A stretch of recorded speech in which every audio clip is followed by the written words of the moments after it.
Roses are one of the most popular flowers out there. They have dozens of decorative uses, ceremonial uses, and even culinary uses in many of the cultures found throughout the world today. Yet, roses are also one of the most expensive flowers found in the world. With only one blossoming rose bush, or even just one cut rose flower, you can grow multiple rose bushes at home through a method called propagation. I know this because I have been growing many different species of rose, from heirloom variety to ever-blooming variety and even knockout variety using this method for over 5 years now. The main obstacles to overcome in propagating rose bushes come with choosing the right cutting, getting this cutting to grow roots, and getting this cutting to survive its first winter.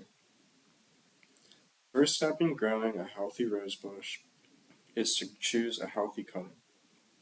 Find a strong green branch with a flower on the end, and make a cut about 6 to 8 inches below this flower at a 45-degree angle with a clean pair of scissors.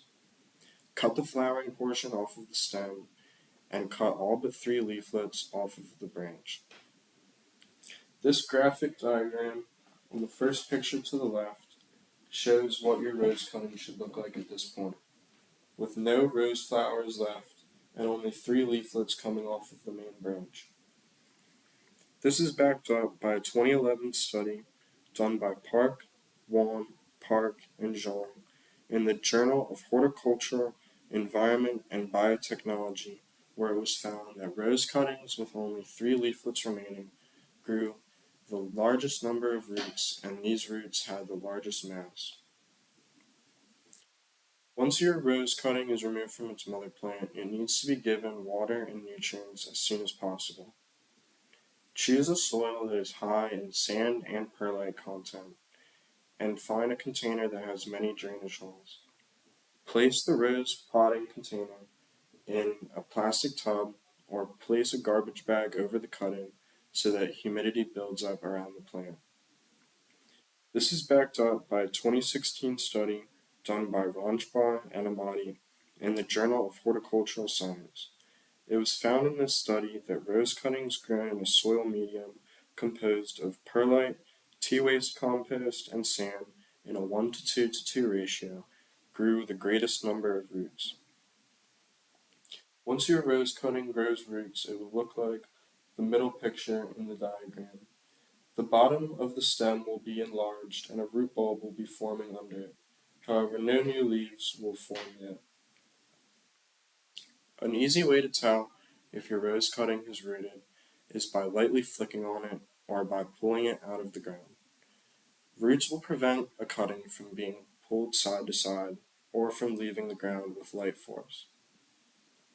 Once your rose cutting has rooted, it needs to be placed in a larger pot so that the root system can expand, but it also needs to be protected from winter temperatures if they get to be below freezing in your area. Place the rose cutting in a larger pot and either bring it inside and place in front of a full sun receiving window or place it in a greenhouse environment outside. This is backed up by a 2004 study done by Breedmose, Christensen, and Nielsen in the Journal of Horticultural Science and Biotechnology. In this study, it was found that the optimal root and bud growth for rose cuttings occurred at 24.6 degrees Celsius. When the new rose bushes you plant bloom again, you can repeat this process to create even more rose bushes. These flowers can be given as gifts, used to decorate an area, or planted in a garden to attract important pollinators to your garden.